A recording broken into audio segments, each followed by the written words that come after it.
রব্বি আউজি'নি আন আশকুরা নি'মাতাকাল্লাতী আন'আমতা আলাইহি। কি শুকর আদায় করো দোস্ত, কি শুকর আদায় করো। আল্লাহ তুমি আমাকে মানুষ বানাইছো, শুধু মানুষ নয় আমাকে শেষ নবীর উম্মত বানাইছো, আমাকে তুমি মুসলমান বানাইলা। আল্লাহ তুমি আমাকে কোরআন তেলাওয়াত করনেওয়ালা বানাইলা, আমাকে সেজদা দেনওয়ালা বানাইলা, আমাকে তাহাজ্জুদওয়ালা বানাইলা, আমাকে জিকিরওয়ালা বানাইলা, আমাকে তেলাওয়াতওয়ালা বানাইলা। এত নিয়ামত তুমি আমাকে দিয়েছো মাওলা, আমি কি শুকর আদায় করব? কি শুকর আদায় করব? ভাষা তো নাই। দিলটাকে নরম করে মাওলার কাছে, আল্লাহ তোমার এই জন্য নিয়ামত আমি পাইলাম, আমি কি শুকর আদায় করবো? ভাষা নেই। সুলাইমান ইসলাম বলতেছে আমাকে নিয়ামত দিছো, আমার বাবাকেও দিয়েছো।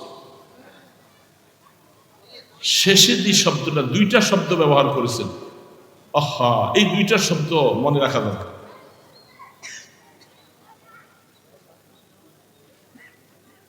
আন আ'মালা সালিহান তারদাহ, এই একটা শব্দ জীবনে যদি আমি বুঝতে পারি আমার জীবন ধন্য হবে, আপনি বুঝলে আপনার জীবন ধন্য হবে। এই কোরআনে আয়াতের এই শব্দটা খুব মনোযোগ সহকারে, ছোট্ট শব্দ, একটু শুনে।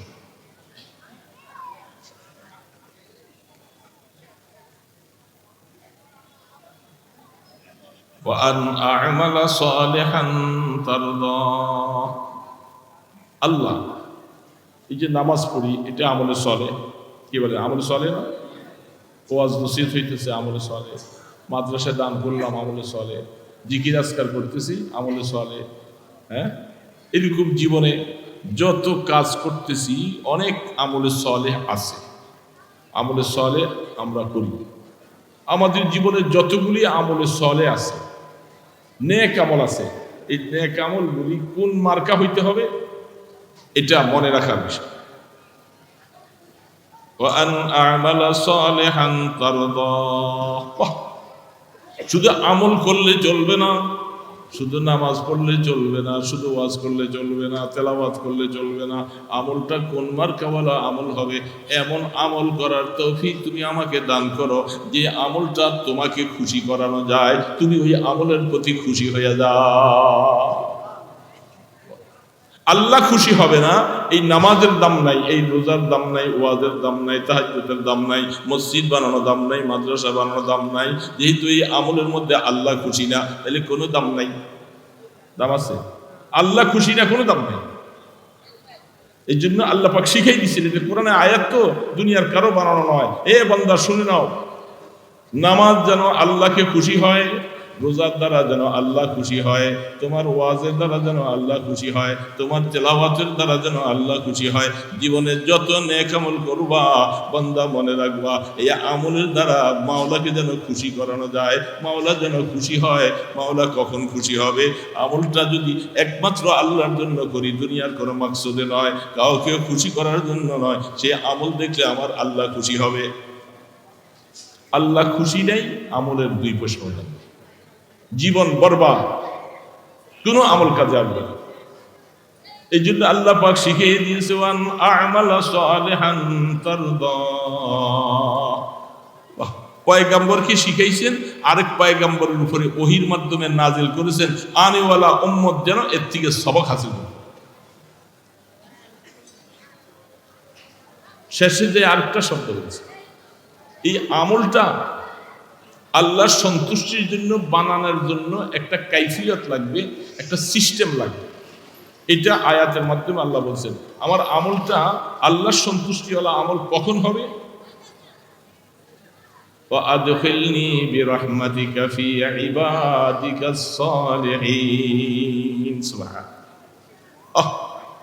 কোরআন কি বলবো, অনেকের এখন জেহেনটা পরাগান্দা, দীর্ঘ সারাদিন মেহনত ওয়াজ শুনতে শুনতে। আলোচনা নিবিড়ভাবে শোনা দরকার, নিবিড়ভাবে বলা দরকার। সেই অবস্থা এখন জেহানটা একটা মুনতাশির হয়ে আছে। তো আমি লম্বা কথা বলবো না, আমি সংক্ষেপে দুইটা কথাই শুধু এইটাই বলার জন্যই বলছি। যেহেতু আমলটা সলেহ হইতে, আমল সলেহ হইতে হবে। আমার নামাজটা যদি আল্লাহর সন্তুষ্টির জন্য না হয়, রোজা যদি ওরকম না হয়, দুনিয়ার কোনো মানুষের খুশি করাবার জন্য হয়, তাহলে আমার আমল জীবনে সব বরবাদ। এই জন্যই তো ওই হাদিসে জিবরিল, এই জন্য বললাম যে কথায় কথা চলে আসে।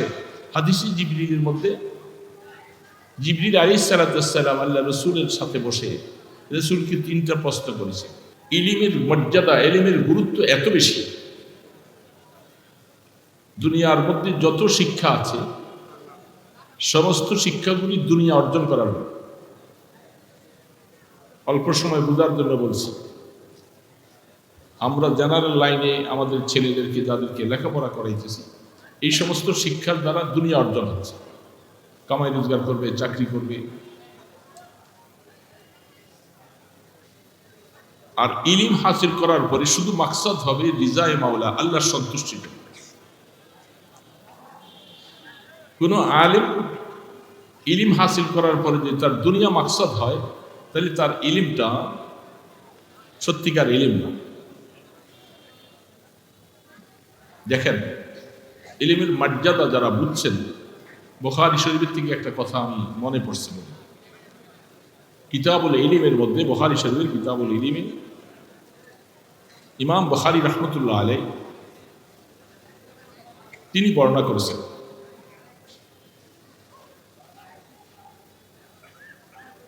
নবী করিম সাল্লাল্লাহু আলাইহি সাল্লামের সোহবত ইয়াফতা সাহাবী হযরত আব্দুর রহমান ইবনে ফাররুখ রাদিয়াল্লাহু তাআলা, একজন বড় দামি সাহাবী। তিনি আল্লাহর নবীর সাথে জিহাদেও অংশগ্রহণ করেছেন। জিহাদের ডাক আসছে, আল্লাহ রসুল দুনিয়া থেকে চলে গেছেন। হযরত আব্দুর রহমান ইবনে ফাররুখ রাদিয়াল্লাহু তাআলা আনহু তিনিও জিহাদি কাফেলায় নাম দিয়েছেন রসুলের জীবনের হায়াতের পরে।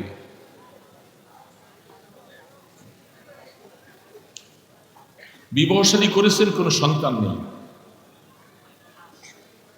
সন্তান সম্ভাবনা, মায়ের গর্ভে সন্তান আসছে, ছেলে আসছে না মেয়ে আসছে জানার অধিকার নেই।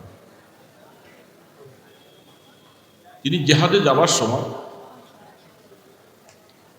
স্ত্রীকে ডেকে বললেন, শোনো, আমি তো আল্লাহর দ্বীনের উদ্দেশ্যে, জিহাদের উদ্দেশ্যে বেরিয়ে যাচ্ছি, যদি আল্লাহ পাক আমার ঔরসে যদি একটা পুত্র সন্তান যদি দান করেন,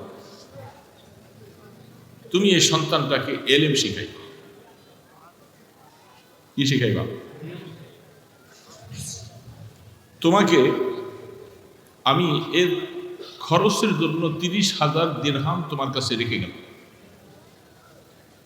তুমি এই টাকাটা, তুমি কষ্ট করে চলো, তোমার জীবন চলার জন্য ভিন্ন কিছু টাকা দিয়ে গেলাম, আর শুধু 30,000 দিরহাম সন্তান দুনিয়ায় যদি ছেলে আসে তার ইলম শিখাইবার পিছনে টাকাটা ব্যয় করে। দেখেন বাবা, আমরাও বাবা, তারাও বাবা ছিল। বুখারী আলাইহি রাহমাহ হাদিসটা পেশ করেছে, স্ত্রী স্বামী বিদায় হয়ে যাচ্ছে, আর ওই জামানার স্ত্রীরা স্বামী যখন জিহাদে যাচ্ছে চোখের পানি ছেড়ে স্বামীর জামা আটকিয়ে ধরে রাখেন না, বরং স্বামীকে উৎসাহ দিয়ে আরো জিহাদের ময়দানে পাঠিয়ে দিয়েছে। যদি স্বামী হায়াতে থাকে তো বেঁচে আসবে, নতুবা কিয়ামতের ময়দানে আমি শহীদের স্ত্রী হিসাবে উঠব। সেই স্ত্রী শুকরিয়া আদায় করলেন, বলেন ঠিক আছে, আপনার ওসিয়ত আমি স্বর্ণ অক্ষরে পালন করার চেষ্টা করব, আপনি জিহাদের ময়দান থেকে দোয়া করতে থাকবেন, আর আল্লাহ পাক আমার সন্তান যদি ছেলে হয় তাকে আমি ইলম হাসিল করার ফিকির করব। তিনি যে জিহাদের ময়দানে চলে গেছেন, এর কিছুদিন পরে আল্লাহ একটা পুত্র সন্তান দান করেছেন, আলহামদুলিল্লাহ।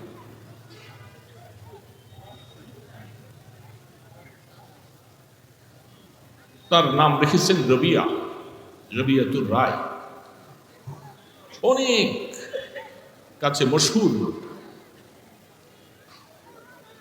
ছেলে আস্তে আস্তে করে বড় হতেছে, আলহামদুলিল্লাহ। ছেলে পাইয়া মা খুশি, আর আল্লাহ পাকের কাছে দোয়া, আল্লাহ তার বাবা যে ওসিয়ত করে গেছেন, আল্লাহ তাকে তুমি ওই পর্যন্ত হায়াত দাও, যেন আমি তার বাবার ওসিয়ত হিসাবে সন্তানটাকে যেন ইলম শিখাইতে পারি।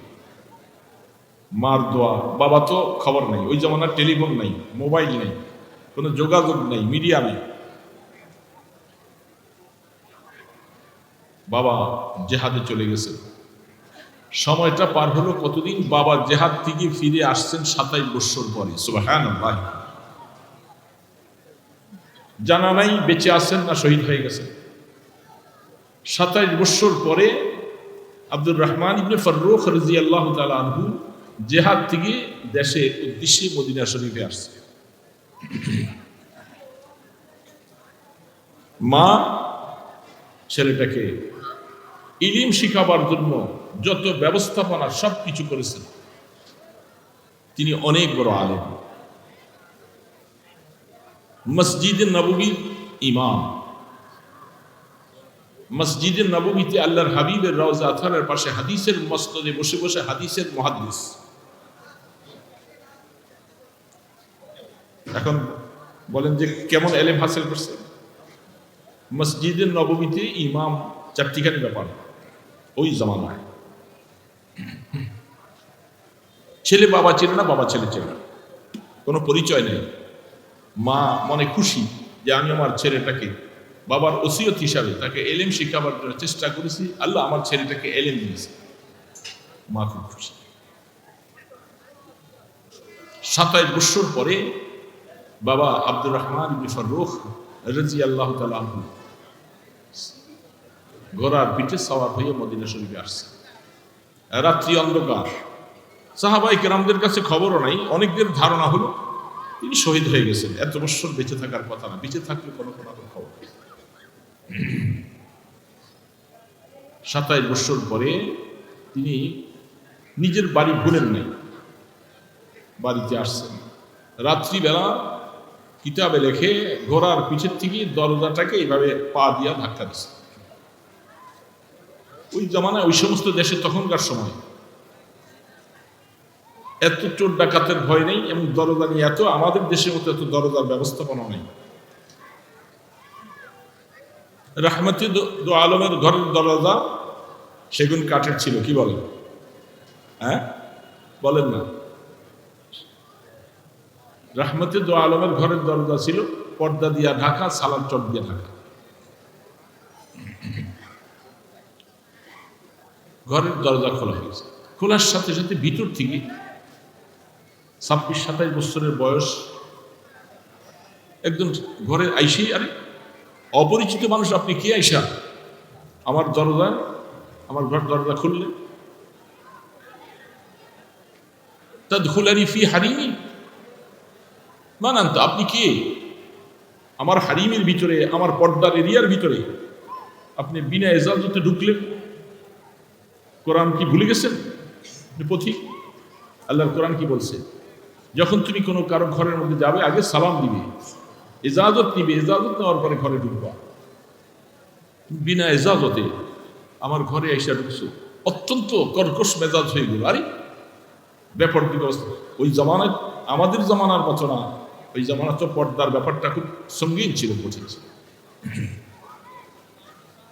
তিনি বলতেছেন, তুমি কি আমার ঘরের মধ্যে তুমি ঢুকছো? তুমি কি একটা যুবক মানুষ, আমার ঘরে কেন? এটা আমার হারিম, এটা আমার ঘর। আরে উনি বলতেছে তুমি কেন আমার ঘরে, আর তিনি বলতেছে তুমি কেন আমার ঘরে। খুব কর্কশ মেজাজে শরীয়তের কোন একটা হুকুম লঙ্ঘন হবে, এইখানে তখনকার সময় সাহাবায়ে কেরাম, তাবিঈন যারা ছিলেন, এরা অত্যন্ত তেলে বেগুনে জ্বলে উঠতো। এটা কেমন কথা? ব্যাপারদিকে অবস্থায় আমার ঘর দরজা খুললো। ইমাম মালিক রহমতুল্লাহ আলাইহি, তিনি সেই রবিয়াতুর রায় রহমতুল্লাহ আলাইহির ছাত্র। তার উস্তাদ ইমাম মালিক রহমতুল্লাহ আলাইহির উস্তাদ তিনি।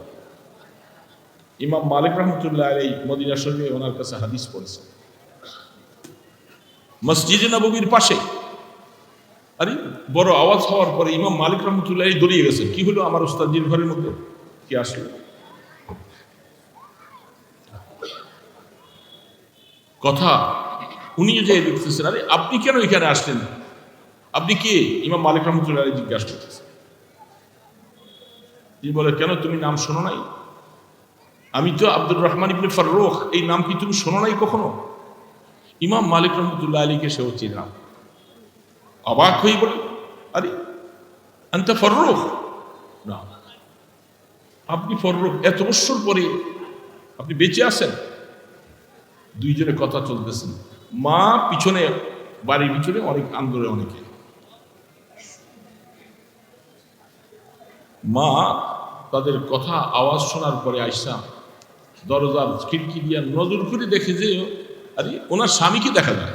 সুবহানাল্লাহ, অবাক হয়ে যায়। দৌড়ে আইসা ছেলেকে ডাক দিয়া বলছে, ছেলে রবিয়া, তুমি তো চিনো নাই, এ তো তোমার বাবা। হযরতে ফাররুখ রাদিয়াল্লাহু তাআলা আনহু, তিনি ছেলে চেনে না, ছেলে বাবা চেনে না। দুইজনের মাঝে এতক্ষণ কথা কাটাকাটি হয়েছিল। যখন বাপ পরিচয় হলো, হযরতে রবিয়া রাদিয়াল্লাহু তাআলা আনহু এতক্ষণ পর্যন্ত যা কিছু ভুল হয়ে গেছে, মাপ চাওয়ার জন্য বাবার পা জড়িয়ে ধরে মাপ চাওয়া শুরু করলেন।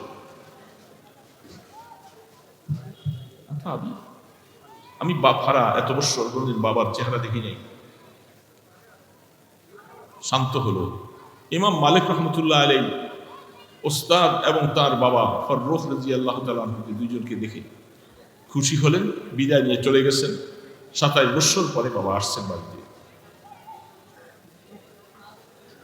স্ত্রীকে জিজ্ঞাসা করলেন, ফজর টাইম প্রায় হয়ে গেছে, ক্লান্ত অবস্থায় সফরের থেকে আসছেন। স্বামী জিজ্ঞাসা করে, স্ত্রী আমার, আমি সর্বপ্রথম তোমাকে একটু জিজ্ঞাসা করতে চাই, আমি যে 30,000 দিরহাম রেখে গেছিলাম তোমার কাছে, তুমি সেই আমার আমানতের যথাযথ ব্যবহার করেছ? স্ত্রী বলতেছিলেন, স্বামী আমার, আপনার টাকাগুলি আমি কোথায় লাগিয়েছি আমি আপনাকে এখন বর্ণনা দিব না। আপনি ফজরের নামাজটা মসজিদের নববীতে রাহমাতুল আলমের মসজিদের মধ্যে যে ফজরের নামাজ পড়বেন, নামাজের পরে সেখানে হাদিসের মাসনাদ ছাত্ররা সব কিতাব নিয়ে বসে যাবে, আপনি ফজরের নামাজটা সেখানে পড়েন। ফজরের আযান হয়ে গেল।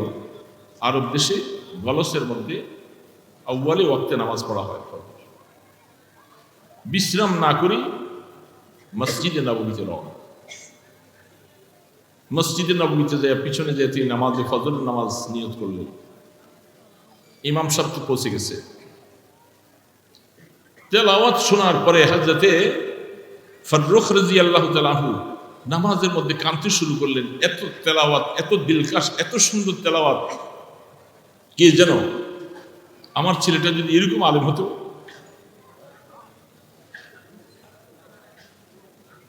নামাজ শেষ করলেন। নামাজ শেষ হওয়ার পরে তিনি কিছু সময় পিছনে, একটু পরেই আইসা দেখে ফজরের পরে ছাত্ররা সব কিতাব নিয়ে বসে গেছে, হাদিসের কিতাব, অনেক ছাত্র। ইমাম মালিকের জামানা, ইমামে আজম আবু হানিফা রাহমাতুল্লাহ আলাইহির জামানা, কারণ দুইজন হাম জামানা, ইমাম মালিক আর ইমাম আবু হানিফা দুইজনের জামানা এক। নামাজের পরে যখন হাদিসের মাসনাদের মধ্যে নজর করে দেখেন, আরে চেহারার দিকে যখন নজর করে দেখছেন, নামাজের সালাম ফিরাইবার পরে যখন ফিরছেন, দেখেন তো ওনার ছেলে। রাত্রিবেলা যে ছেলেকে দেখলাম, ভালো করে তো দেখতে পারিনি, এখন নজর করে দেখে মনের যে তামান্না ছিল যে এত সুন্দর তেলাওয়াত, এরকম একজন আলেম যদি আমার ছেলে হতো, ওনার ছেলে। হাদিসের মাসনাদের মধ্যে হতে প্রায় অনেক ছাত্র, 150 ছাত্র হাদিসের দরসের মধ্যে বসে গেছেন। সেই হাদিসের মসনদের মধ্যে বসেছেন ওনার ছেলে রবিয়াতুল রায় রাহমাতুল্লাহ আলাইহি। বাবা খুশিতে আত্মহারা হয়ে আল্লাহর ঘরে মসজিদের মধ্যে সেজদায় পড়ে গেলেন। সেজদা দিলেন আল্লাহর কাছে শুকর আদায়। বাড়িতে আসার পরে, বিবি তুমি যে আমানত এইভাবে রক্ষা করেছো আমি বুঝতে পারিনি, জানতাম। স্ত্রী বলতেছে, আমি এর থেকে একটা টাকা নিজের সংসারে খরচ করিনি, যে ওসিয়ত করে গেছেন আমি 30,000 দিরহাম সম্পূর্ণ আমার ছেলের পড়ার পিছনে খরচ হয়ে গেছে। যেহেতু আর কোনো সন্তান নাই, একটা সন্তান মায়ের পেটে থাকা অবস্থায় সফরে চলে গেছেন স্বামী। হযরত রবিয়া বুখারী রাহমাতুল্লাহ আলাইহি হাদিসের সনদটা, হযরত রবিয়াতুর রায় রাহমাতুল্লাহ আলাইহি তিনি হাদিসের সনদ বয়ান করলেন। বুখারী আলাইহি রাহমাত তার থেকে হাদিস নিয়েছেন। আজাল্লু দরজার তাবি হযরত আব্দুর রহমান ইবনে ফাররুখ রাদিয়াল্লাহু তাআলা আনহু ছেলে। দোস্ত, মাকেও চেষ্টা করা লাগবে, বাবারও চেষ্টা লাগবে, বাবারও দোয়া লাগবে, মারও দোয়া লাগবে। সন্তান আলেম শুধু মুখে বললে হবে না, সন্তানকে ইলম হাসিল করাবার জন্য সন্তান মায়ের পেটে থাকা অবস্থা থেকে দোয়া শুরু হবে। আল্লাহ পাকের কাছে রব্বানা হাবলানা মিন আজওয়াজিনা রব্বানা হাবলানা মিন আজওয়াজিনা ওয়া যুররিয়াতিনা কুররাতা আয়ুন ওয়াজআলনা লিল মুত্তাকিনা ইমামা। আল্লাহ পাকের কোরআন, কোরআন না রে বাবা, মাওলা কোরআনের আয়াত দিয়ে শিখাই দিয়েছেন, এ বাবা মা শোনো, তুমি বাবা, সন্তান মায়ের গর্ভে আসার আগের থেকে দোয়া শুরু করে দাও। বাবা আলেম এমনি হবে না, তুমি আমার কাছে কয়দিন দোয়া করেছ? চোখের পানি ছেড়ে ছেড়ে সন্তান মায়ের পেটে আসার পর থেকে দুনিয়াতে ভূমিষ্ঠ হওয়ার পরে বাবা তোমার চোখের পানি দিয়া দাড়ি ভিজিয়ে ফেলো আর বারবার দোয়া করো, রব্বানা হাবলানা মিন আজওয়াজিনা ওয়া যুররিয়াতিনা কুররাতা আয়ুন। আল্লাহ পাক শিখাইছে, তিনি ভালো করে জানেন, দুনিয়ার কোনো মানুষের কথা নয়, কোরআনের আয়াত। আল্লাহ পাক মা বাবাকে লক্ষ্য করে বলেন, সন্তান আলেম বানাবার জন্য মা বাবা তোমার চেষ্টাটা কি হবে? চেষ্টা করার পাশাপাশি চোখের পানিতে বুক ভাসাইয়া দেওয়ার, বারবার করে মাওলার কাছে দোয়া করো, আল্লাহ এ মাওলা তুমি আমার সন্তানকে, আমার স্ত্রী পুত্রদেরকে আল্লাহ এমন বানাও যেন তারা দুনিয়ার মধ্যে নেককার হইয়া আল্লাহওয়ালা হইয়া আমার চোখের ঠান্ডা হয়ে যায়, যাকে দেখলে কলিজাটা ঠান্ডা হয়ে যায়, যার কথা শুনলে কলিজা ঠান্ডা হয়ে যায়, কিয়ামতের ময়দানে আমাদেরকে সাথে নিয়া আল্লাহর জান্নাতে চলে যায়। আলেম এমনি হবে না, চোখের পানি ছাড়তে হবে। সন্তানকে মানুষ বানাবার জন্য, আলেম বানাবার জন্য অনেক সময় আমি অনেক জায়গায় বলে থাকি, এই সন্তানের বাবা মা শুধু মাদ্রাসায় দিছ, হক আদায় হয় নাই, মাওলার সাথে কানেকশন লাগাইতে হবে। নিরিবিলি বসে রাত্র গভীরে উঠে উঠে চোখের পানি ছেড়ে মাওলার কাছে কাঁদতে হবে, আল্লাহ সন্তান দিয়েছ, এলিম দেওয়ার মালিক তুমি আল্লাহ, আমি সন্তানের শুকর আদায় করতেছি, এই সন্তানকে তুমি আলেমে হক্কানি রব্বানি বানাইবা। এই জন্য বাবা দোয়া করতে করতে মা দোয়া করবে, বাবা দোয়া করবে, আল্লাহ পাক দোয়া কবুল করবে।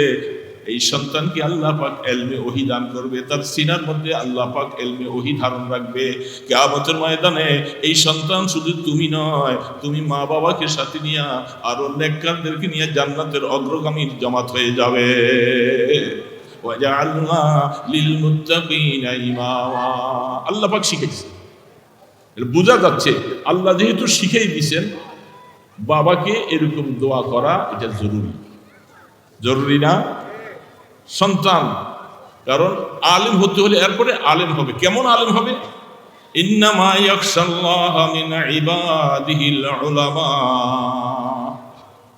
এই দোস্ত বন্ধুরা, আল্লাহ পাকের কোরআন বলছে সারা পৃথিবীতে যত মানুষ আছে যারা মুসলমান হয়েছে, ঈমানওয়ালা মুসলমানদের মধ্যে আমি আল্লাহ তোমাদেরকে শুনিয়ে দিচ্ছি, শোনো, সবচেয়ে বেশি আমাকে যারা ভয় করে, আমাকে যারা ভালোবাসে, এরা হলো ওলামায়ে হাক্কানি। এর বাবা এটা কি আপনার হিংসা লাগে? হিংসা লাগে? এটা তো আল্লাহ পাকের কথা, আমার কথা। তা আল্লাহ কেন বললেন? কেন বললেন যে ওলামারা আমাকে বেশি ভয় করে? কেন? আল্লাহু আকবার, আল্লাহ রাব্বুল আলামিন। হে ইমানদার ভাইরা, এই জন্য আলেম তো ওই ব্যক্তি আলেম হবে যার ইলমের সাথে আল্লাহ পাকের ফেরতনিয়া আজিজি ইনকিসারি, আল্লাহ পাকের কাছে সবসময় নিজেকে নিজে বিলীন করে দেয়। আল্লাহ তুমি আমাকে ইলম দিয়েছো, শুকর আদায় করতেছি। কেমন ভাবে শুকর আদায় করবা? যে আয়াতটা পড়েছিলাম ছোট্ট করে শোনো। হযরতে সুলাইমান আলাইহিস সালাম আল্লাহর পয়গম্বর, তিনি আল্লাহর কাছে দোয়া করেন। কি দোয়াটা করছিলেন সেটা আমাদের নবীজির কাছে আল্লাহ কোরআনের মাধ্যমে বয়ান করেছে। জামে মানে দোয়া, এর থেকে আমার জীবনে শিখার আছে, আপনার জীবনে শিখার আছে। যেহেতু পয়গম্বর দোয়া করেছিলেন, সেই পয়গম্বরের দোয়াটা আল্লাহ পাক এই উম্মতকেও জানাই দিয়েছে। রব্বি আউজি'নি আন আশকুরা নি'মাতাকাল্লাতী আন'আমতা আলাইহি। পয়গম্বর দোয়া। আমি তো হামাশুমা মানুষ, আমাদের কাছে কিছুই নাই, আমাদের এই অবস্থাটা মনে রাখা দরকার। একজন জলিলুল কদর পয়গম্বর সুলাইমান আলাইহিস সালাম, তিনি আল্লাহ পাকের কাছে নিজকে ফেরতুনি আজিজি ইনকিসারি ছোট হইয়া আল্লাহ পাকের কাছে কিভাবে দোয়া করতেছে। এই দোয়া আমরা শিখা দরকার না? আমাদের করা দরকার না? দোয়া তো ওই ব্যক্তি বেশি বেশি করবে যে ব্যক্তি আল্লাহর কাছে সবসময় মুহতাজ হয়ে থাকে, আল্লাহর মুখাপেক্ষী হয়ে থাকে। নিজের অস্তিত্বকে বিলীন করা মাওলার কাছে সবসময় দোয়া ওই ব্যক্তি করবে যার দিলের মধ্যে আল্লাহর মহব্বত যত বেশি, সে আল্লাহর কাছে দোয়া তত বেশি করবে। আল্লাহর মহব্বত দিলে যত বেশি আসবে তার দোয়া তত বেশি হবে, দোয়া তত লম্বা হবে। এখন তো আমরা দোয়ার থেকে ইস্তেগনা হয়ে গেছি, লাগে না। ইব্রাহিম হযরতে সুলাইমান আলাইহিস সালাম দোয়া করেন রব্বি আউজি'নি। এই শব্দটা বড় কঠিন। আউজা, আল্লাহ আমার দিলটাকে তুমি এমন একটা দিল বানাও যে দিলটা এই তোমার দেওয়া নেয়ামতের শুকর আদায় করার মতো একটা দিল হয়ে যায়। দিলের মধ্যে এমন ভাবে দোয়াটা যেন করে তোমার কাছে, তোমাকে ছাড়া যেন আর কিছু সে দিলে না বুঝে। এটাকে আউজের শব্দ বলা হয়েছে। আমার দিলটা একেবারে নরম করে দাও, আমি যেন তোমার নেয়ামতের শুকর আদায় করতে পারি। যে তুমি আল্লাহ আমাকে নেয়ামত দিছো, আমার বাবাকে দিছো, আমার বাবা নবী, আমাকেও নবুয়ত দিয়েছো, আল্লাহ আমাকে জ্ঞান দিয়েছো, এলেম দিয়েছো, তুমি এত কিছু দিলা, তাহলে আমাকে তো এমন একটা দিল দাও যেন আমি সবসময় তোমার নেয়ামতের শুকরের মধ্যে ডুবে থাকবো। এটা আমাদের জন্য তালিম, শিক্ষা। আমাকে আল্লাহ নেয়ামত দিছে কি দেয় নাই? বলবেন যে হয়তো এলিম দেয়নি। আল্লাহ আপনাকে বহু নেয়ামত দিছে। দিনদারের মজলিসে বসা, নেককারদের মজলিসে বসা, ছেলেকে আলেম বানাইলেন, ছেলে নামাজি মুত্তাকি। আল্লাহ পাক আপনাকে মুসলমান বানিয়েছেন, সেজদা দেওয়ার মতো যোগ্যতা দিয়েছেন। এই জন্য আল্লাহ পাকের কাছে দোয়া, রব্বি আউজি'নি আন আশকুরা নি'মাতাকাল্লাতী আন'আমতা আলাইহি। কি শুকর আদায় করো দোস্ত, কি শুকর আদায় করো। আল্লাহ তুমি আমাকে মানুষ বানাইছো, শুধু মানুষ নয়, আমাকে শেষ নবীর উম্মত বানাইছো, আমাকে তুমি মুসলমান বানাইলা। আল্লাহ তুমি আমাকে কোরআন তেলাওয়াত করনেওয়ালা বানাইলা, আমাকে সেজদা দেনওয়ালা বানাইলা, আমাকে তাহাজ্জুদওয়ালা বানাইলা, আমাকে জিকিরওয়ালা বানাইলা, আমাকে তেলাওয়াতওয়ালা বানাইলা। এত নেয়ামত তুমি আমাকে দিয়েছো মাওলা, আমি কি শুকর আদায় করব? কি শুকর আদায় করব? ভাষা তো নাই। দিলটাকে নরম করে মাওলার কাছে, আল্লাহ তোমার এই জন্য নেয়ামত আমি পাইলাম, আমি কি শুকর আদায় করবো? ভাষা নেই। সুলাইমান ইসলাম বলতেছে আমাকে নেয়ামত দিছো, আমার বাবাকেও দিয়েছো। শেষে যে শব্দটা, দুইটা শব্দ ব্যবহার করেছেন, আহা, এই দুইটা শব্দ মনে রাখা দরকার।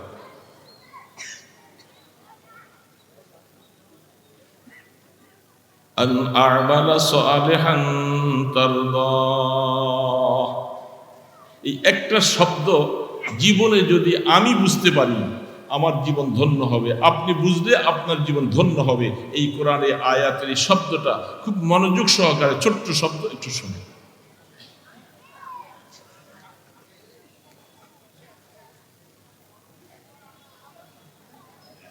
وأن أعمل صالحا ترضاه। আল্লাহ এই যে নামাজ পড়ি, এটা আমলে চলে। কি বলে? আমলে চলে না? ওয়াজ নসিহত হইতেছে, আমলে চলে। মাদ্রাসায় দান করলাম, আমলে চলে। জিকির আজকার করতেছি, আমলে চলে। হ্যাঁ, এরকম জীবনে যত কাজ করতেছি অনেক আমলে সালেহ আছে, আমলে সালেহ আমরা করি। আমাদের জীবনে যতগুলি আমলে সালেহ আছে, নেক আমল আছে, এই নেক আমলগুলি কোন মার্কা হইতে হবে এটা মনে রাখার বিষয়। وأن أعمل صالحا ترضاه। শুধু আমল করলে চলবে না, শুধু নামাজ পড়লে চলবে না, শুধু ওয়াজ করলে চলবে না, তেলাওয়াত করলে চলবে না। আমলটা কোন মার্কাওয়ালা আমল হবে, এমন আমল করার তৌফিক তুমি আমাকে দান করো যে আমলটা তোমাকে খুশি করানো যায়, তুমি ওই আমলের প্রতি খুশি হয়ে যাও। আল্লাহ খুশি হবে না, এই নামাজের দাম নাই, এই রোজার দাম নাই, ওয়াজের দাম নাই, তাহাজ্জুদের দাম নাই, মসজিদ বানানো দাম নাই, মাদ্রাসা বানানো দাম নাই। যেহেতু এই আমলের মধ্যে আল্লাহ খুশি না, তাহলে কোনো দাম নাই। দাম আছে? আল্লাহ খুশি না, কোনো দাম নাই। এই জন্য আল্লাহ পাক শিখাই দিচ্ছেন, এটা কোরআনে আয়াত, তো দুনিয়ার কারো বানানো নয়। এ বান্দা শুনে নাও, নামাজ যেন আল্লাহকে খুশি হয়, রোজার দ্বারা যেন আল্লাহ খুশি হয়, তোমার ওয়াজের দ্বারা যেন আল্লাহ খুশি হয়, তোমার তেলাওয়াতের দ্বারা যেন আল্লাহ খুশি হয়। জীবনে যত নেক আমল করবা বান্দা মনে রাখবা, এই আমলের দ্বারা মাওলাকে যেন খুশি করানো যায়, মাওলা যেন খুশি হয়। মাওলা কখন খুশি হবে? আমলটা যদি একমাত্র আল্লাহর জন্য করি, দুনিয়ার কোনো মাকসুদে নয়, কাউকে খুশি করার জন্য নয়, সে আমল দেখলে আমার আল্লাহ খুশি হবে। আল্লাহ খুশি নেই, আমলের দুই পয়সা হবে, জীবন বরবাদ, কোনো আমল কাজে আসবে না। এই জন্য আল্লাহ পাক শিখিয়ে দিয়েছে, ওয়ান আমালা সালিহান তারদাহ। পয়গম্বরকে শিখাইছেন, আরেক পয়গম্বরের উপরে ওহির মাধ্যমে নাজিল করেছেন, আনেওয়ালা উম্মত যেন এর থেকে সবক হাসিল করে। শেষে যে আরেকটা শব্দ বলছে, এই আমলটা আল্লাহর সন্তুষ্টির জন্য বানানোর জন্য একটা কাইফিয়ত লাগবে, একটা সিস্টেম লাগবে। এটা আয়াতের মাধ্যমে আল্লাহ বলছেন, আমার আমলটা আল্লাহর সন্তুষ্টিওয়ালা আমল কখন হবে? وَأَدْخِلْنِي بِرَحْمَتِكَ فِي عِبَادِكَ الصَّالِحِينَ। সুবহানাল্লাহ। কোরআন কি বলবো, অনেকের এখন জেহেনটা পরাগান্দা, দীর্ঘ সারাদিন মেহনত ওয়াজ শুনতে শুনতে। আলোচনা নিবিড়ভাবে শোনা দরকার, নিবিড়ভাবে বলা দরকার। সেই অবস্থা এখন জেহানটা একটা মন্তাসের হয়ে আছে। তো আমি লম্বা কথা বলবো না, আমি সংক্ষেপে দুইটা কথাই শুধু এটাই বলার জন্যই বলছি। যেহেতু আমলটা সালেহ হইতে, আমল সালেহ হইতে হবে। আমার নামাজটা যদি আল্লাহর সন্তুষ্টির জন্য না হয়, রোজা যদি ওরকম না হয়, দুনিয়ার কোনো মানুষের খুশি করাবার জন্য হয়, তাহলে আমার আমল জীবনে সব বরবাদ। এই জন্যই তো ওই হাদিসে জিবরিল, এই জন্য বললাম যে কথায় কথা চলে আসে। হাদিসে জিবরিলের মধ্যে জিবরিল আলাইহিস সালাম আল্লাহ রসুলের সাথে বসে রসুলকে তিনটা প্রশ্ন করেছে। মাল ঈমান, প্রথম প্রশ্নটা হয়েছিল কি? মাল ঈমান। ওমাল ইসলাম, 3 নম্বরে ওমাল ইহসান। প্রথমটা ইলমে আকায়েদ শিখাইল, 2 নম্বরে ইলমে ফিকহ শিখাইল। আমি আলোচনা যাচ্ছি না। 3 নম্বরে ইলমে তাজকিয়া শিখাইল। 3 নম্বর কথায় আল্লাহ রসুল বলছেন মাল ইহসান। ইহসান কি জিনিস? ইহসানটা কি জিনিস? রাসূল বলছেন আনতা আবুদাল্লাহা কান্নাকা তারাহ। ইবাদত মাওলার এমন ভাবে করো, নামাজ এমন ভাবে করো, সেজদা এমন ভাবে করো, রোজা এমন ভাবে রাখো, হজ এমন ভাবে করো যেন তুমি আল্লাহকে দেখতে পাও, যেন তুমি কান্নাকা তারাহ বলছে। এই যে লফজ কাফের তাশবিহ আনছে, এটার ব্যাখ্যা বিশ্লেষণ আলাদা আছে। তুমি আল্লাহর ইবাদত এমন ভাবে করো যেন তুমি আল্লাহকে দেখতে পাও, যেন তুমি আল্লাহকে দেখতে পাও। সামনে যাইয়া বলতেছে দুনিয়ার চোখ দিয়া দেখা যাবে না, এটা মামনু। দুনিয়ার এই চক্ষু দিয়ে আল্লাহকে দেখা যাবে, হ্যাঁ, তবে এতটুকু ইয়াকিন দিলের মধ্যে জায়গা দাও আমি আল্লাহকে দেখতে পাই না, কিন্তু আমার আল্লাহ তো আমাকে দেখেন। কি আল্লাহ দেখেন না? আমি তো দেখতেছি না, আল্লাহ। এই কথাটা অনেক বড় একটা, হাজারো লক্ষ কথার থেকে একটা কথা, দামি কথা। মাল এহসান, এই এহসানের দ্বারা এলমে তাজকিয়া শিখাই, আত্মার পরিশুদ্ধি ঘটানো শিখাইছে। এটার বিস্তারিত আলোচনা অনেক আছে, বুখারী শরীফ খুলে দেখেন, হাদিসে জিবরিল। মাল এহসান, তুমি আল্লাহর ইবাদত এমন ভাবে করো যেন আল্লাহকে দেখো। সম্ভব নয়, দেখা যাবে কিনা একদিন আল্লাহকে দেখা যাবে কিনা, দুনিয়াতে না হোক আখেরাতে। দোস্ত আমার বন্ধুরা, আল্লাহকে দেখা যাবে, দুনিয়াতে না আখেরাতে। কারা দেখবে? কারা দেখবে? মুমিনরা দেখবে। কাফের মুশরিক তো ময়দানে হাসরে কাফেররা উঠবে কি উঠবে না? আল্লাহ পাক কাজিউল খুদা তিনটা বিচার করবেন, সেদিন কি আল্লাহকে দেখা যাবে না? ওরা বিচার কার্যের সময় যেখানে রুইয়াতে বাড়িতে আনা, এটা একটা সবচেয়ে বড় আহাম একটা বিষয়। কাফের মুশরিকেরা যদি ময়দানে হাসরে আল্লাহকে দেখিয়ে ফেলে, তাহলে তার নিয়ামত থাকলো কোথায়? কোন কাফের মুশরিক আল্লাহকে কিয়ামতের ময়দানে দেখবে না। তাদের সাথে আল্লাহ পাকের পর্দা থাকবে, দেখা সম্ভব। আল্লাহ পাককে দেখবেন ময়দানে হাসরে, জান্নাতে যাই। জান্নাতে ময়দানে হাসরও নয়, এগুলি লম্বা আলোচনা করার বিষয়। আল্লাহকে ময়দানে হাসর কেন দেখা যাবে না? কেমন ভাবে আল্লাহ পাক বিচার কার্য সম্পাদন করবেন? বিচার তো আল্লাহ পাক করবেন, কোনো সন্দেহ তো নাই। তাহলে আল্লাহকে ময়দানে হাসরে দেখা যাবে না। কারণ কোরআন বলতেছে লিল্লাযিনা আহসানুল হুসনা ওয়া জিয়াদা, যারা ভালো আমল করবে, ভালো কাজ করবা, আল্লাহর সন্তুষ্টির জন্য কাজ করবা, তোমাকে তো প্রতিদান জান্নাত দিবই। তোমার জন্য আমি স্পেশাল আরেকটা জিনিস রেখে দিছি, সেটা হলো আমার দিদার তোমাকে দিব। সেটা কোথায়? জান্নাতে না ময়দান হাসরে?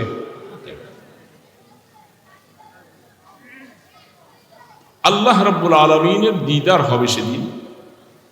আল্লাহ পাক বলতেছে, বান্দা দেখো, তুমি জীবনে যা কিছু কষ্ট করলা, মেহনত করলা, আমার দিদারটা হলো সবচেয়ে বড় নিয়ামত। এবং আমার দিদার পাবে কারা? মুমিনরা, ঈমানদারেরা, যারা জান্নাতে যাবে তারা।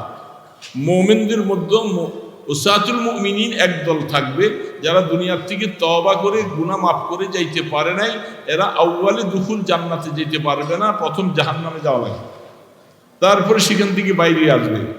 কিন্তু প্রথম আল্লাহ পাক জান্নাতে যাদেরকে ঢুকাবেন, এরা আল্লাহর দিদার। তাহলে আল্লাহকে দেখা যাবে। এখন আল্লাহ রসুল বলতেছে, ইবাদত তুমি এইভাবে করো, আল্লাহকে তুমি দেখলা না, কিন্তু আল্লাহ তো বসে আছি। যে আল্লাহ দেখেন কি দেখে না? আল্লাহ কোথায়? কথার সূত্র অনেক দিকে আমি ধরে টানতেছি, ওইদিকে যাচ্ছি। আল্লাহ কোথায় বলেন তো? মহামায়া এলাকার মানুষ, আলেম ওলামারা আছে এখানে। আল্লাহ কোথায়? বলেন তো দেখি একটু, দেখি এই দেশের মানুষ কি বুঝতেছে, কোরআন কি বলতেছে, হাদিস কি বলতেছে, আল্লাহ কোথায় আছে বলেন? এখানে নাই, বাজারে নাই, আপনার ঘরে নাই, তা আরশে বলতে শুধু আল্লাহ আরশে আছে? এগুলার অনেক ব্যাখ্যা, অনেক কথা আছে। ইস্তাওয়া আলাল আরশ, এগুলি আয়াতে মুতাশাবিহাত। আলেম ওলামারা বুঝবে, অনেকে বুঝবে না। আল্লাহকে আরশের মধ্যে আসীন যদি বলা হয়, এটা শরীয়তে নিষেধ। কারণ আল্লাহ হলেন মকিন, আরশ হল মাকান। মকিন আর মাকান বুঝতে হবে। মকিন মানে হলো যিনি উপবিষ্ট হয়, যিনি সাওয়ার হয়। একটা হলো সাওয়ার আর একটা সাওয়ারি, আছে না? আল্লাহ পাক আরশের মধ্যে মকিন, তাহলে আরশটা হলো মকান। আরশ হলো জায়গা, আর এই আরশের মধ্যে উপবিষ্ট হবেন আল্লাহ। বলেন বুঝবার জন্য বলতেছে অল্প সময়, যদি এটা পেঁচি দিকে কথা, অল্প সময় কথা সূত্র চলে আসছে। মকিন আর মকানের মধ্যে একটা রপ্ত আছে। এখানে আল্লাহ সুবহানাহু আরশ বানানেওয়ালাকে ছোট্ট করে বলছে, শব্দ ভুলে গেলেন, কে বানাইছেন আরশ? এত ছোট্ট করে আওয়াজটা হলো যেন মনে দুর্বল হয়ে গেছেন। সুন্দর করে আল্লাহকে বলেন তো।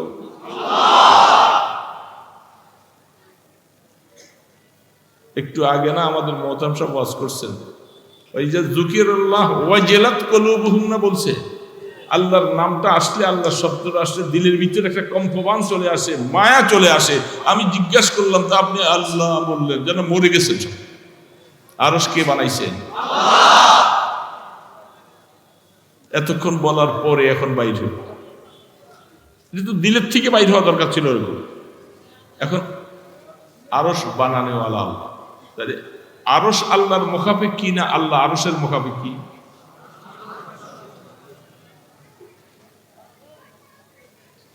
মকিন মকানের মুখাপেক্ষী হয়। আমি এটার মধ্যে বসছি, যদি এটা ফট করে ভাঙ্গা পড়ে যায় তাহলে আমি পড়ে যাব না? আরশ যদি কোনো কারণে ভেঙে যায় তাহলে আল্লাহ পড়ে যাবেন। আরশ বানানেওয়ালা আল্লাহ, তাইলে বানানেওয়ালা আল্লাহর জাত, তিনি মকানের মোহতাজ না। আর আরশ হলো মকান, আল্লাহ হলো মকিন। মকিন কোনোদিন মোহতাজের মুখাপেক্ষী হয় না। এগুলো হলো মানুষের জন্য সাজে, আল্লাহর জন্য সাজবে না। এই জন্য আল্লাহ পাক আরশের মধ্যে ইস্তাওয়া আছে, এটার অর্থ যদি বলেন যে আল্লাহ আরশে আছে, এই তর্জমা গলত, ভুল তর্জমা, খবরদার এই তর্জমা করবেন না কোন। তাহলে ওই আয়াতের ব্যাখ্যা কি বলবেন? فأينما تولوا فثم وجه الله। কিভাবে জবাব দিবেন? তুমি যেখানে যাও, যেখানে ফিরিবা, আল্লাহ সেখানে আছে, আছে না? অন্যান্য আয়াতের মধ্যে আছেন, আল্লাহ পাক আসমানে আছে, জমিনে আছে, সব জায়গার মধ্যে আছে। তাহলে ইস্তাওয়া আলাল আরশের দ্বারা যদি আল্লাহ শুধু আরশের মধ্যে এসে বলেন, এটা সহিহ তরজমা না। এটা লা মাযহাবীরা বলে থাকে, আহলে হাদিস যারা, তারা বলে থাকে যে আল্লাহ আরশের জন্য আছে। তাহলে আমরা বলবো এটা আহলুস সুন্নাহ ওয়াল জামাতের আকীদা না। আল্লাহ পাক আরশের মধ্যে যদি বলে থাকো, তাহলে আল্লাহ পাক হয় মকিন আর আরশ হলো মকান। মকানের দিকে আল্লাহ মুহতাজ হয়, অথচ আল্লাহ বলছেন আল্লাহুস সামাদ, আমি কোনো কিছুর মুখাপেক্ষী নই। যখন পৃথিবীতে আল্লাহ পাক বানাইছিলেন সারা পৃথিবী পানি সমান্তরাল, ওই সময় কই ছিল আরশ? আরশ কই ছিল? এই জন্য এটা আয়াতে মুতাশাবিহা। কোরআনের মধ্যে অনেকগুলি এমন আয়াত আছে এটার অর্থ হাকিকত আল্লাহ ছাড়া কেউ বুঝে না। এই জন্য সংক্ষেপে বলে দিলাম। তাহলে আল্লাহ রাব্বুল আলামিন তিনি আমাদেরকে দেখেন, আমি যেখানে যাই এখানে দেখেন। যখন কোনো গুনাহ করি দেখেন, নেক কাজ করি মাপে যখন কাউকে কম দেই সেটাও দেখেন, বেগানা নারীর দিকে যখন চোখ তাকাই সেটাও, এটা মনে হয় দেখে না, এটা তো দেখে না। তাহলে রাস্তা দিয়া হাটে বাজারে মহিলাগুলি যখন চলতে থাকে মুখের নেকাব খুলা, আমরা সেই দিকে কেন বারবার তাকাই? কে বাবা, কেন তাকাই? আল্লাহ কি দেখেন না? তাহলে কি অবস্থার হবে? যেহেতু আল্লাহ দেখতেছেন, তাকানো কি আল্লাহ আদেশ করছেন না নিষেধ করছেন? আমি আল্লাহ নিষেধকে অমান্য করে আমি সেদিকে কেন তাকাচ্ছি? আমার দিলের মধ্যে কি হালাত? কঠিন মাসালা। আমি কেন সেদিকে তাকাচ্ছি? অথচ আল্লাহ রসুল বলছেন, এই চোখ দিয়া যে তুমি বেগানার দিকে তাকাইলা, প্রত্যেকটা নজরের সাথে সাথে তোমার জেনার গুনাহ হচ্ছে, হয় না? জেনা হুমান নজর। তাইলে আমি বসে বসে যখন গীবত করতেছি, এটাও আল্লাহ দেখেন।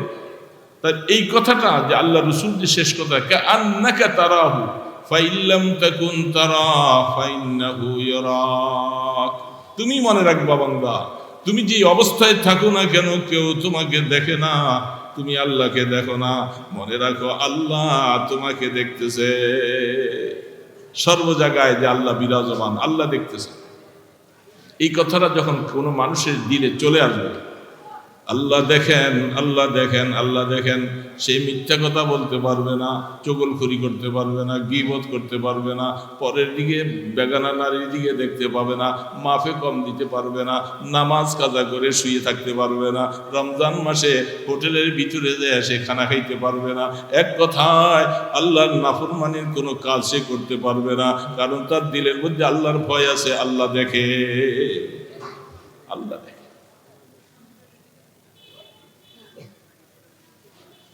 ওয়াহুয়া মাআকুম আইনামা কুনতুম, এই যে এই আয়াতের তর্জমা কি দিবা? ওয়াহুয়া মাআকুম আইনামা কুনতুম ওয়াল্লাহু বিমা তা'মালুনা বাসীর। এই জন্য বলে এই আয়াতের মুরাকাবা করো, নিরিবিলি বসে বসে আল্লাহ দেখেন, আল্লাহ দেখেন, আল্লাহ দেখেন। আমি যেখানে থাকি আমি দেখি, মনে করতেছি কেউ দেখে না, আল্লাহ তো দেখেন। বান্দা, এটা দিলের মধ্যে তুমি জায়গা দিতে থাকো। আলেম হওয়ার ফাজিল হও, মুহাদ্দিস হওয়ার মুফতি হও, তোমাকেও ছেড়ে দিবে না। যদি চক্ষুটা বেগানার দিকে যাও, ছেড়ে দিব। যে এলিম আমাকে গুনাহ থেকে বাঁচাবে না, বোঝা গেল আমার এই এলিমটা এলমে নাফে হয় না। এলিম হাসিল করেছি যেহেতু আল্লাহ পাক বলতেছে ইন্নামা ইয়াখশাল্লাহা মিন ইবাদিহিল উলামা। এই উলামারা তোমরা আমাকে বেশি ভয় করো, আমি বলছি। এখন তুমি আলেম হওয়ার পরে তুমি আল্লাহকে ভয় করো না, গুনার কাজের মধ্যে লিপ্ত হয়ে গেছো, খবরদার মনে রাখবা কিছুদিন সময় দিবে আল্লাহ পাক, তারপরে এলিমটা তোমার থেকে আল্লাহ সলব করে ফেলবে। এই জন্য মনে রাখা দরকার, আলেম হওয়ার জন্য দোয়াও করতে হবে। আলেম দোয়া ছাড়া আসবে না আল্লাহর কাছে, চোখের পানি ফেলে ফেলে সন্তান আলেম বানাবার জন্য দোয়া করবে। করবেন তো? বংশ ছেলে হয় নাই, নাতিপুতি আছে, এদেরকে এলেম হাসিল করে আলেম বানান, দিন বানান, কি লাভ হবে?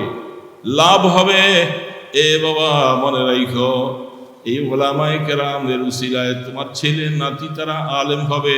কোরআনে আয়াত আছে কিয়ামতের ময়দানে তাদের সাথে হাসর বানাইয়া একসাথে তোমাকে জান্নাতে পাঠাইয়া দিবে।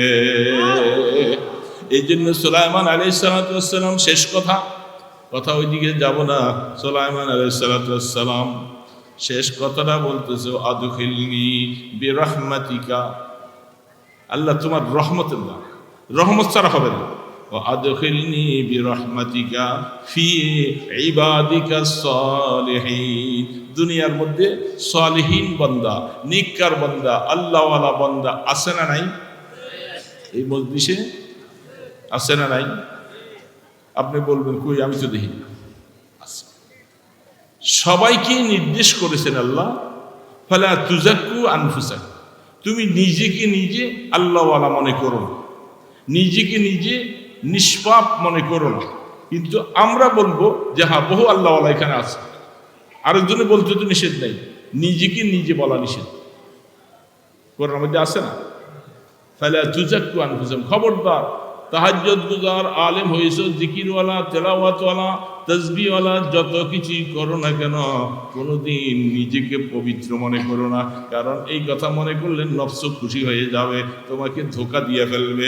যেখানে ইউসুফ আলাইহিস সালামের মতো পয়গম্বর হইয়া বলতেছে ওয়ামা উবাররিউ নাফসি, আল্লাহ আমি আমার নফসকে পাক করি। ইন্নান নাফসা লাআম্মারাতুম বিসসু, নফসের কাজ হলো কাসীরুল আমরি ইলা সু। রুহুল মানি ওয়ালা তার তাফসীর করতেছে, এটার কাজই হলো গুনাহ বেশি করাবে, গুনাহ বেশি করাবে, গুনাহ বেশি করাবে। এই জন্য ইউসুফ আলাইহিস সালাম বলতেছে ওয়ামা উবাররিউ নাফসি, বাবা আমরাও এরকম মনে করি, আমি আমার নফসকে আমি পাক মনে করতে পারি। ইন্নান নাফসা লাআম্মারাতুম বিসসু ইল্লা মা রাহিমা রাব্বি। যদি আল্লাহ পাক কাউকে সাহায্য না করে, আল্লাহ পাক যদি দয়া না করে, এ বাবা গুনাহ থেকে বাঁচা যাবে না। গুনাহ থেকে নিজের ক্ষমতার দ্বারা বাঁচবেন সম্ভব, আল্লাহ নিষেধ করেছে কোরআনে, ইল্লা মা রাহিমা রব্বি, এ মাওলা তুমি যদি আমাকে গুনার থেকে বাঁচার সুযোগ না করে দাও, তৌফিক না দাও, আমি কি করে করব? আমার কাছে যে শক্তি কোথায় আছে? বৈদ্যুচি যে কে দাদি মঞ্চে দারাম চেমি জুই যে যেব আসতিনাম। আল্লামা রুমি রহমতুল্লাহ আলাইহি এই জন্য বলছে, আল্লাহ তুমি যদি আমাকে তৌফিক না দাও, আমাকে জিকিরের তৌফিক না দাও, তেলাওয়াতের তৌফিক না দাও, আল্লাহ তাহাজ্জুদের তৌফিক না দাও, নেক আমলের তৌফিক যদি না দাও, আমি কোথা থেকে করব? আমার কি ক্ষমতা আছে? বুঝুছি যে কে দাদি মঞ্চে দারাম চেমি জুই যে যেব আসতিনাম। আল্লাহ তুমি আমার কাছে চাইলে আমি দিব, এই জন্য তুমি আমাকে তৌফিক দাও, আমাকে নেক আমল করার তৌফিক দাও, তোমার কাছে কানবার মতো তৌফিক দাও, জিকির করার তৌফিক দাও, তেলাওয়াতের তৌফিক দাও।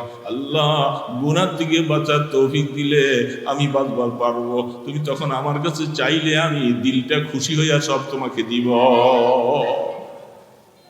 এই জন্য আল্লাহ পাক বলছেন ইল্লা মা রাহিমা রাব্বি। দোস্ত, রাস্তায় চলবেন, বেগানার দিকে চোখ যাবে, আল্লাহ পাকের কাছে বলে, আল্লাহ তো দেখে, আমি তো আযাব সহ্য করতে পারবো না, এই জন্য চোখটা ওইদিকে তাকাবে, হঠাৎ নজর পড়ে গেছে, চোখ ফিরাবো, আর ভিতরে কেবল জ্বালা যন্ত্রণা শুরু হবে, আরেকবার তাকাইতে, আরেকবার তাকে, আরেকবার তাকে, আর মনে করতে হবে জাহান্নামের আগুন সহ্য করতে পারবে। নফস কেন তুই ওইদিকে চাস? এই জন্য নফসের সাথে জুতা পিটা দিতে হবে যেন আরেকবার তাকাবো, আরেকবার তাকাবো না, কান ডলা খাইতে হবে, কেন আমি? এই জন্য আল্লাহ সুবহানাহু ওয়া তাআলা সর্বশেষ কথাটা বলছেন হযরত সুলাইমান আলাইহিস সালাতু ওয়াস সালাম, ওয়া আদখিলনি বিরহমাতিকা। সব জায়গার মধ্যে রহমত লাগাইছে আল্লাহ, তোমার রহমতের দ্বারা তোমার নেককার বান্দা যারা জমিনে আছে, ভালো মানুষ যারা আছে, আল্লাহ তাদের সাথী আমাকে বানাইয়া দাও। কিয়ামতের ময়দানে তাদেরকে তুমি যেইভাবে মূল্যায়ন করবা, আমিও ধানের চিটার মতো তাদের সাথে পার হয়ে যাব। আদখিলনি বিরহমাতিকা ফি ইবাদিকা সালিহিন। দোস্ত, এই জন্য নেক মানুষ তালাশ করে করে নেককারের সাথে থাকে। নিজে নেককার বনতে পারি নাই, নেককারকে ভালোবাসি। উহিব্বুস সালিহিন ওয়া লাস্তু মিনহুম লাআল্লাল্লাহ ইয়ারযুকুনি সালাহ। আল্লাহ নেককার তো বনতে পারি নাই, কত নেককার জমিনের মধ্যে আছে, দয়া করে আমি যে এদেরকে একটু ভালোবাসলাম, এই উসিলায় আমাকেও তুমি নেককার বানিয়ে দিও। এই জন্য দোস্ত, কথা শেষ, এই ছোট্ট আয়াতটুকু এতটুকু বলছি, নেককারের সাথী বলতে চাই না আমরা? নেককার চিনবো কেমনে? নেককার চিনা যাবে, এগুলি কথা বললে অনেক লম্বা হয়ে যাবে। নেককার চিনা যাবে, কুনু মা'আস সাদিকিন। নেককারের সাথী হই, নেককার সাথী হই। সবাই নেককার, আমার থেকে সবাই ভালো, প্রত্যেকেই কথা মনে করলে নেককার খুঁজে পাওয়া কোনো মুশকিল না। আমি ভালো এই কথাটা মনে আসলে বোধ খারাপ। সবাই ভালো, সবাই ভালো, কারণ আল্লাহ না করুন যদি তাদেরকে আল্লাহ মাফ করে দেয়, আর আমাকে যদি কোনো কারণে যদি ধরে, তো সব ভালো। এই জন্য আল্লাহ পাকের কাছে এই দুইটা আলোচনায় করলাম। নেয়ামত দিয়েছো আল্লাহ, শুকর আদায় করতেছে। হাদিসের মধ্যে আছে, যখন কোনো মানুষ তোমার প্রশংসা করে, তুমি সাথে সাথে সুবহানাল্লাহ পড়বা, এরপরে আলহামদুলিল্লাহ। তাহলে সুবহানাল্লাহ বলা মানে আল্লাহ তুমি পবিত্র, তুমি সবচেয়ে বড়। তুমি আবার তোমার প্রশংসা একজনে করলে তো তুমি আর বড় হতে পারতেছ না, তুমি পবিত্র হইতে পারবে না। আল্লাহ পবিত্র, আল্লাহ পবিত্র। তখন আল্লাহ পাক ওই প্রশংসাকারী অন্তর থেকে আলহামদুলিল্লাহি রাব্বিল আলামিন,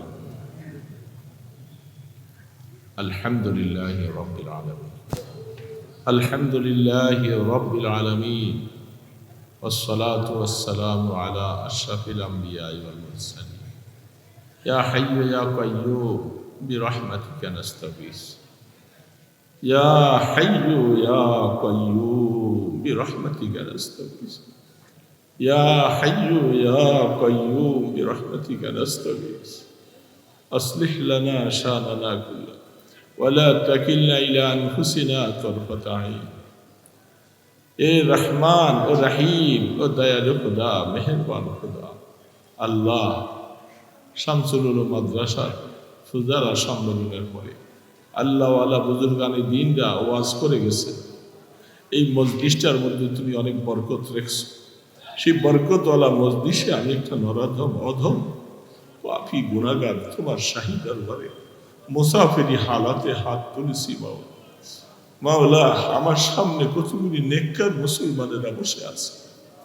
আল্লাহ তাআলামুল আলেমরা বসে আছে, ওলামায়ে হক্কানি রব্বানি বসে আছে। আল্লাহ, সবাইকে নিয়ে আমি মিসকিন দুইটা হাত তুলেছি। আল্লাহ, একটু দয়া করে মায়ার নজরে তাকাও না। আমরা খালি হাত পাচ্ছি। আল্লাহ, রাজা বিরাদের কাছে, রহমান ও রহিমের দরবারে আল্লাহ আমরা হাত পাচ্ছি, আমাদেরকে খালি হাতে ফিরাই দিও না। আমাদের জীবনের গুনাহগুলি মাফ করে দাও। গুনাহ করে করে বরবাদ হয়ে গেছিল। জীবনে অনেক গুনাহ করেছি, সাহস হারিয়ে ফেলছি, তোমাকে আল্লাহ বলে ডাক দেওয়ার যোগ্যতা হারিয়ে ফেলছি। আনতা রব্বি, আনতা রব্বি, আনতা রব্বি, আনতা রব্বি। আল্লাহ, আপনি আমাদের রব, আপনি আমাদের প্রভু, আপনি আমাদের মালিক। আয় আল্লাহ, গুনাহ করে হাজির হয়ে গেছি। আল্লাহ, মাফ করে দাও, মাফ করে দাও, মাফ করে দাও। তওবা করতেছি, নসিহতান মাফ করে দাও। ক্ষমা তো তুমি করবা মাওলা, তুমি ক্ষমার যোগ্যতা কোন নবীকেও দাও নাই। আল্লাহ, তুমি তোমার কোন বান্দাকে মাফ করবা তুমি ছাড়া কেউ জানে না মাওলা। আল্লাহ, কত গুনাহগার নিরিবিলি বসে বসে রাত্রের অন্ধকারে তোমার কাছে হাত তুলে চোখের পানি ছাড়ে, তুমি ছাড়া তো কেউ জানবে না মাওলা। আমরা এই খোলা ময়দানে আল্লাহ আল্লাহ তোমার কাছে হাত পাচ্ছি। আল্লাহ, আমাদেরকে মাফ করে দাও, আমাদের আমল নামাটা পরিষ্কার করে দাও মাওলা। গুনাহগুলি নিয়ে কিয়ামতের ময়দানে লজ্জিত করে দিও না মাওলা। আল্লাহ, গুনাহ নিয়ে কবরে ডাক দিও না, কখন ডাক চলে আপনি জানি না। খালি হাতে রওনা দিয়েছিল আল্লাহ, খালি হাতে রওনা দিয়েছি। আল্লাহ, আমাদের সাথে একটু মায়া ব্যবহার করিও। আল্লাহ, কাফের মুশরিকের মতো আমাদের সাথে ব্যবহার করো না মাওলা। আমাদের রূহটা যখন নিয়ে যাইবা, আল্লাহর রহমতের ফেরেশতা পাঠাইয়া দিও। শয়তান যেন ওয়াসওয়াসা দিতে না পারে। হে মাওলা, মওতের সময় জবানে কালেমাটা পড়াইয়া দিও। আল্লাহ, আমরা আপনাকে ভুলে যাই নাই, আপনি আমাদেরকে ভুলে যাইয়েন না মাওলা। আল্লাহ, কবরে এতিমের মতো চলে যাবো, সেইখানে নিয়ে আমাদেরকে মাইরো না মাওলা। আমাদের কবরটা আগুন দিয়ে জ্বালাই দিও না মাওলা। এই শরীরের মধ্যে আগুন সহ্য করতে পারবো না মাওলা। ইজ্জতওয়ালা মাওলা, আগুনে জ্বালাইও না মাওলা। আল্লাহ, কেমনে মারবা, মায়া কি লাগবে না মাওলা। এই গভীর রাত্রে কারো কাছে হাত তুলি নেই মাওলা, দুনিয়ার কারো দুয়ারে যাই নাই, রহমান রহিমের দুয়ারে এসে হাত পাচ্ছি। আমাদেরকে খালি হাতে ফিরাই দিও না মাওলা, তোমার রহমানিয়তের কলঙ্ক হবে মাওলা। আনতা আরহামুর রাহিমিন, ইল্লাম তারহাম মান ইয়ারহাম ইয়া আরহামার রাহিমিন। আপনি মাফ না করলে কে মাফ করবে মাওলা? আপনি বলছেন, এ গোলাম, গুনার কথা স্মরণ করে মাসির মাথার মতো দুইটা ফোঁটা চোখের পানি ছেড়ে দে। তোর আল্লাহ এই মাসির মাথার মতো চোখের পানিওয়ালা বলে জাহান্নামে পাঠাইবা না, আমাদেরকে জাহান্নাম থেকে মুক্তি দিয়া দাও, জাহান্নাম থেকে লাভটা কাইটা দাও। কেমনি বললে মাফ করবা, ভাষা জানি না, বলতে শিখি না, শুধু দুইটা হাত পাততে পারছি, জবান খুলে তোমাকে আল্লাহ বলার তৌফিক দিয়েছ। আল্লাহ দুই ফোঁটা চোখের পানি বের করে দিয়েছ। আমরা বিশ্বাস রাখি তুমি আমাদেরকে আগুনে পালাইবা না। আবুল্লাহ আমার ডাল হাতে দিও, আবুল্লাহ আমার ডাল হাতে দিও। وأما من أوتي كتابه بيمينه وأما من أوتي كتابه بيمينه فسوف يحاسب حسابا يسيرا। আল্লাহ আপনি তো বলছেন আমার ডালাতে দিলে হিসাবের কড়াকড়ি করবেন না মাওলা। আল্লাহ আমাদের আমার ডালাতে দিও মাওলা, তোমার ইজ্জতের সওয়াল করলাম আল্লাহ, আমাদের আমার ডাল হাতে দিও আল্লাহ। তোমার আরশের নিচে একটু জায়গা দিও, যারা আরশের ছায়ার নিচে জায়গা পাবে এদের হিসাব হবে না, বিনা হিসাবে পার করে দিবে। আরশের নিচে জায়গা দিও আল্লাহ। তোমার বন্ধুর হাতে আমাদেরকে একটু হাউজে কাউসার নসিব করে দিও আল্লাহ, একটা গ্লাস নসিব করে দিও আল্লাহ, মাহরুম করে দিও না। আমরা তোমার নবীকে ভুলে যাই নাই আল্লাহ। আল্লাহ তোমার নবীর সুপারিশ নসিব করে দিও ইয়া আল্লাহ। নেককারদের সাথে হাসর করিও, নেককারদেরকে ভালোবাসি, নিজে নেককার হতে পারি না, নেককারদেরকে ভালোবাসি, আমাদেরকে নেককার বানাইয়া দিও। আমাদের মা বাবাকে মাফ করে দাও, আমাদের দাদা দাদিকে মাফ করে দাও, আমাদের বিবি বাচ্চা সবাইকে মাফ করে দাও, আমাদের ছেলে মেয়েগুলাকে আলেমে হক্কানি রব্বানি বানাও আল্লাহ। তোমার মতিয়ে পারবা বন্দার বানা, তোমাকে সেজদা দেওয়ালা বানা। এই বংশের মধ্যে কোনোদিন বেলাবাজি দিও না আল্লাহ। এই কিয়ামত পর্যন্ত বংশের মধ্যে নেককারের ছাপ লাগাইয়া দাও আল্লাহ। বংশের মধ্যে হাফেজে কোরআন বানাও, আলেমে হক্কানি বানাও আল্লাহ, ওয়ালা বুজুর্গ বানাও, তাদের সাথে নিয়ে জান্নাতে যাওয়ার ব্যবস্থা করে দিও এ মাওলা। মাওলা এই মাদ্রাসা কবুল করে নাও, যারা মাদ্রাসাকে ভালোবাসে তাদেরকে কবুল করো, ছাত্র উস্তাদ সবাইকে কবুল করো আল্লাহ। 15 তারিখে খতমে নবুয়তের প্রোগ্রামকে কামিয়াব করে দিও আল্লাহ। তোমার নবীর ইজ্জতের দ্বারা আল্লাহ খতমে নবুয়তকে তুমি দয়া করে প্রতিষ্ঠা করে দিও ইয়া আল্লাহ। কিয়ামতের ময়দানে তোমার নবী যেন আমাদেরকে বলা বলে ধিক্কার না দেয়, তোদের দেশে আমার খতমে নবুয়তটা বাস্তব হয় নাই। কাদিয়ানীরা আমার নবুয়তের চাদর নিয়ে টানাটানি করছিল, তোরা কি করছিলি রে?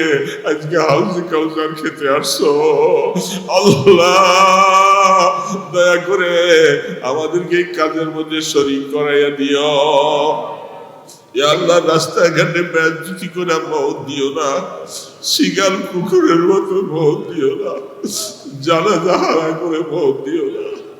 হুশু জ্ঞানের সাথে রহমতের কোলে বসাইয়া মওত দিও আল্লাহ। আল্লাহ মুসাফির কালিয়াতে ফিরাই দিও না। এখানে অনেক ওলামায়ে কেরাম আল্লাহ ওয়ালা বুজুর্গরা তালিবুল আলেমরা হাত তুলেছে আল্লাহ, একটা হাত কি তোমার কাছে ভালো লাগে না? একটা হাত কি ভালো লাগে না? এ মাওলা, মাওলা খালি হাতে ফিরাই দিও না আল্লাহ। সোনার মদিনায় দুরুদ সালামের হাদিয়া পৌঁছা, আল্লাহ রহমতের দোয়ালের দুয়ারে আমাদের অন্তর্নিজ্ঞান ভালোবাসার বন্ধু সালামগুলি পৌঁছাইয়া দাও। আপনার ইসমে আজমের উসিলে দোয়া কবুল করো, আপনার হাবিবের কদম মোবারকের উসিলে দোয়া কবুল করো। সাল্লাল্লাহু তাআলা আলা খায়রি খালকিহি মুহাম্মাদি ওয়া আলা আলিহি ওয়া আসহাবিহি আজমাইন বিরহমাতিকা ইয়া আরহামার রাহিমিন।